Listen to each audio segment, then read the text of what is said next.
Officiellement lancée le samedi 24 mai 2025, la compétition de la polyphonie vocale des chorales de l'Église du Christianisme Céleste, entrant dans le cadre de la Journée internationale de la chorale, JIC 2025 dans la région Atlantique, a pris fin ce dimanche 31 août en attendant le concert en retard dans le BSC Akasato B prévu pour mercredi 3 septembre prochain. Mais pour l'heure, les chorales réunies sur la paroisse Saint-Samuel Zundia Daho ont fait preuve d'une remarquable performance.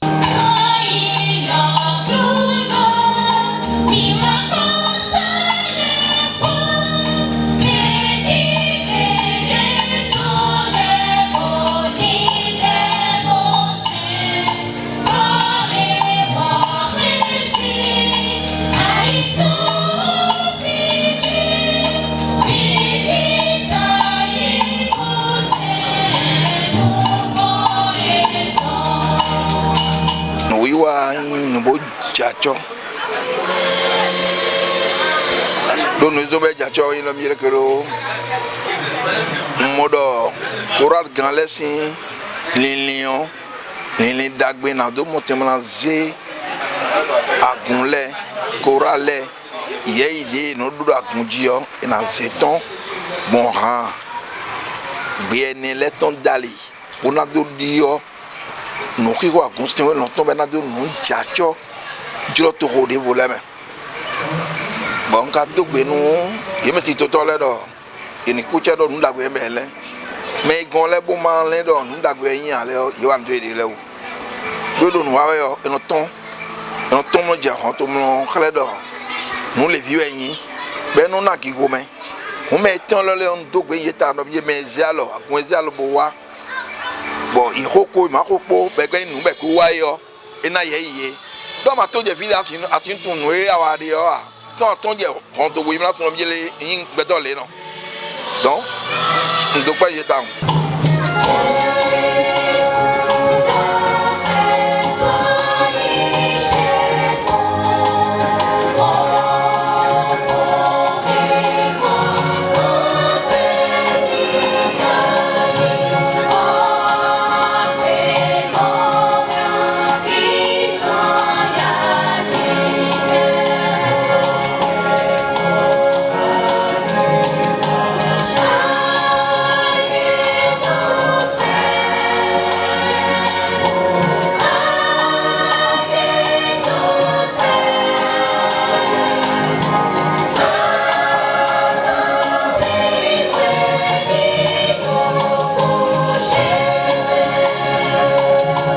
J'apprécie tellement, je ne peux même pas le dire à juste titre. C'est une innovation. C'est une innovation dans la mesure où aujourd'hui nous voyons nos chorales dans l'église céleste chanter dans 4 voix. Ça, c'est une pratique que nous avons toujours vue chez les méthodistes et ça nous plaît. On ne peut pas faire la musique aujourd'hui et en chantant de cette manière monotone. Donc c'est une innovation. J'encourage vraiment le fait. Je dis merci aux organisateurs.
L'organisation est telle que ce qui a été fait cette année.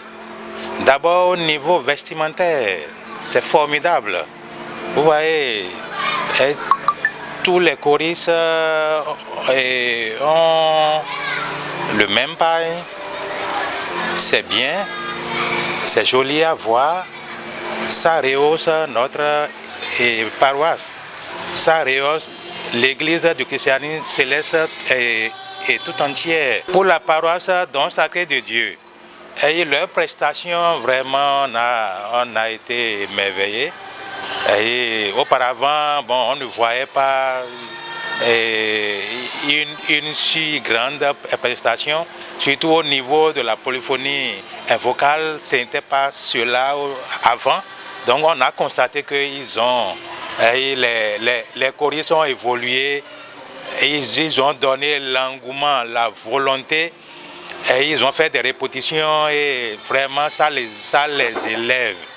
Et je crois que désormais, au cours des cultes, nous allons entendre cette polyphonie vocale et vraiment ça fera la gloire et l'honneur de l'église du christianisme céleste.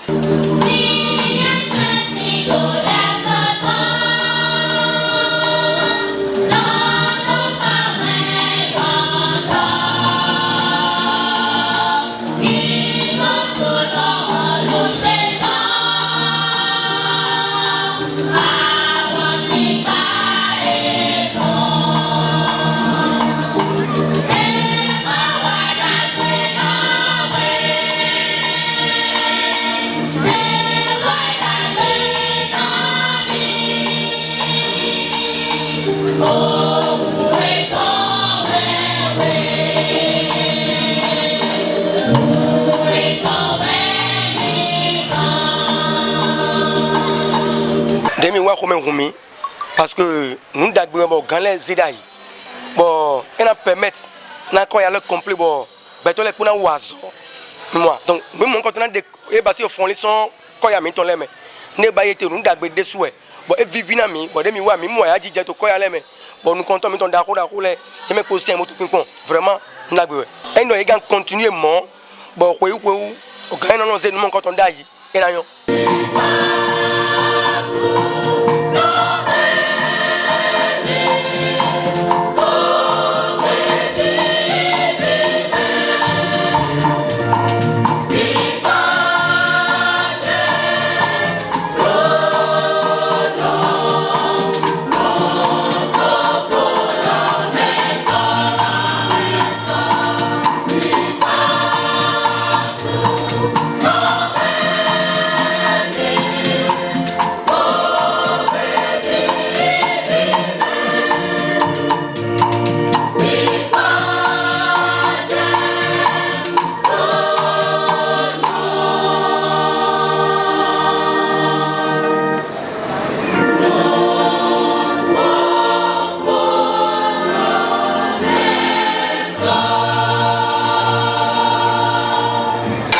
Belle to kwedu poka to handido gbe neme bo vivi na mepo we so bo mi to aya je mapote egbe mi na gbe gwa na tito lo ponuko ina tin we ma so indo pe ma ya we na basi ira to bi basi chaque année.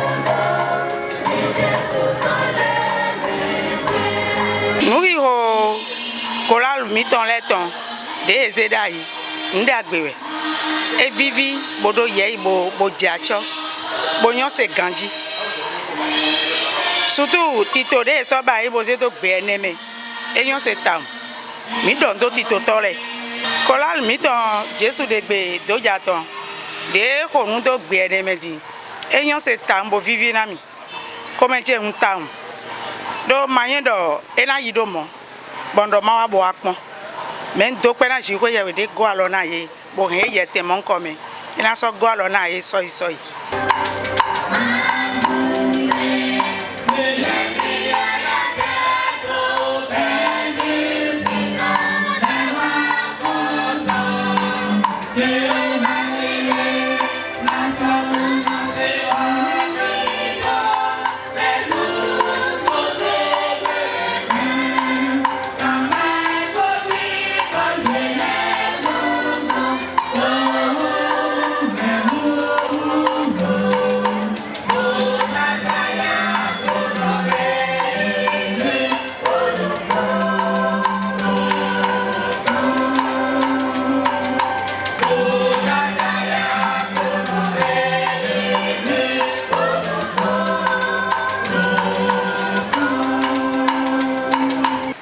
Dion ni ko be ngono da ko lo ndiwe bo non kono cambio en dai un protestant là do partition le bleu candidat be en me we no mi kana wa dia pa jiji me mi arofi onu eno wa kaka be gbe o choral che étoile du matin il reçoit participer nous compétition le ngoton e vivi no mitao bon mina do bresi nous la galère kaka dollar ma on a raison pour yepo nous quoi vie mon ambiance de nous mi blodo sur région a bon mais kala surtout pour la mi-temps mais nous compétition alors mbaro chaque année on non respecté nous dromi on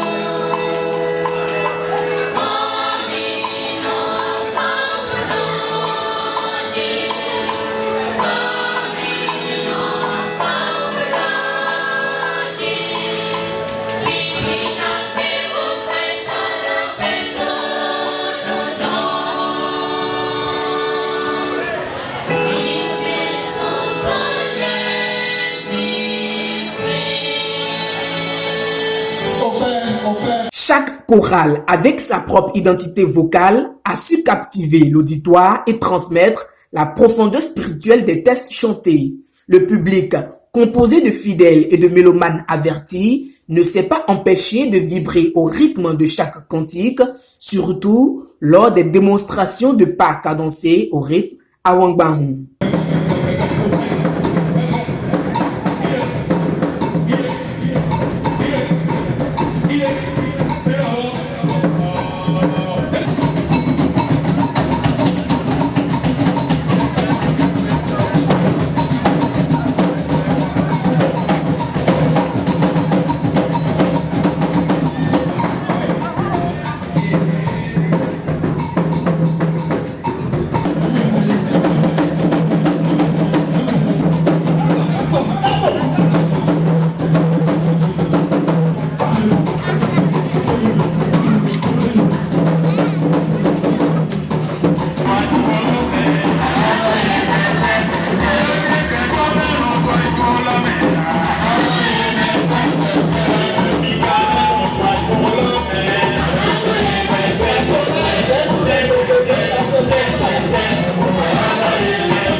Le bureau de suivi des chorales BSC d'Abomey-Calavi A, fermant le concert sur son territoire, se dit heureux et évalue.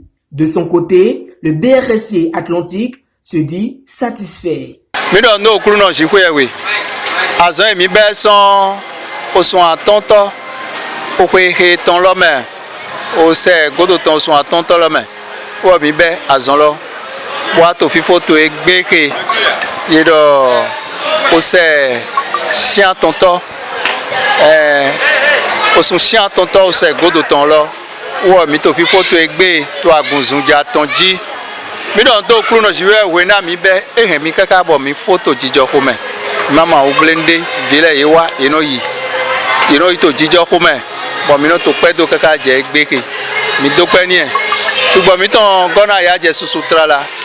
na zonke kanjingbele basi son bibe kaka je fifo egbe ton vraiment mi do ndoye do ni so an ku do azon mi do ndo kanjingale kanjivile mi do ndo ye mepo na ye mepo wazon ko a de pepe ma démérité ye wazon town bo mi na ve azon ke ye wa lo ye ma je ko gbogbo jo azon lo doblo azon lo ni so kan do nu kon yi na 2026 mi na to nu kon yi kekeka bo o ha mi ton le popo na to polyphonie me wena mi na be church de pepe po eze ke basi cantique de pepe na mi eno mi ke yena mondo mi ke do polyphonie me ya jena sou. Je suis tellement ravi pour les événements qui se passent de façon périodique sur dans les différentes sous-régions de la région atlantique. On a mis ça dans la main de Dieu. Je pense que les nécessaires sont là en prière et puis ce qui nous accompagne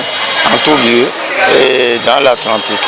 De l'Atlantique, surtout dans l'Atlantique profond, dans nos villages là-bas, vraiment c'est merveilleux. On n'imagine pas.